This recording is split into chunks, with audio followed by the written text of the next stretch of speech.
மீடியான்னு சொல்லும்போது எல்லாருக்குமே ஒரு எவ்வளோ இப்போ நம்ம கூட ஒரு 10 ஒரு இடத்துல போன ஒரு 5 பேர் செல்ஃபி எடுத்தாலும் அவங்க வீட்டுக்கு மருமகளா மீடியால இருக்கிறவங்க வரணும்னு சொல்லும்போது ஃபேமிலி மெம்பர்ஸ்க்கு ஒரு பயம் இருக்கும். அது எல்லாருக்கும் இருக்கிறது தான்.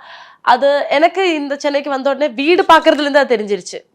பிகாஸ் மீடியால இருக்கிறவங்க தனியா ஒரு பொண்ணு மீடியா பொண்ணு வீடு கேட்குறாங்கன்னு சொல்லும்போதே எல்லாரும் இத்தனைக்கும் ஸ்டேபிளான ஒரு ஒர்க் என்வயர்மெண்ட் நமக்கு இல்லைன்னா கூட நம்ம monthly decent like way of like as an நமக்கு ஒரு ஸ்டெபிலிட்டி இருக்கும். ஏதாவது ஒரு விதத்துல we will be getting work right. Because நம்ம எல்லாருமே ஃப்ரீலான்ஸ் பண்றவங்க தான். இது இல்லைன்னா நமக்கு எதுவுமே கண்டிப்பா இருக்கும்.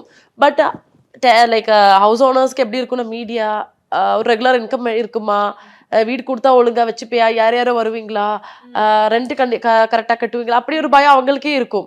பட் மீடியா பீப்புள் அப்படி கிடையாது. எல்லா ப்ரொஃபஷனலும் இருக்கிறதா இங்கேயும் இருக்கு. இது வந்து எல்லாருக்கும் தெரியுது. அது ஒரு க்ளோஸ்டஸ் ரூஃப்ல இருக்கிற விஷயம் நிறைய பேருக்கு தெரியாது. ஸோ அங்கேயும் ஸ்ட்ரகிள்ஸ் இருக்கு, இங்கேயும் இருக்கு, அங்கேயும் சக்சஸ் இருக்கு, இங்கேயும் இருக்கு. பட் இதெல்லாம் தெரியுதுனால எனக்கு ஒரு பயம் அதிகம். புரட்சி தமிழரின் எழுச்சி பயணம். மக்களை காப்போம், தமிழகத்தை மீட்போம்.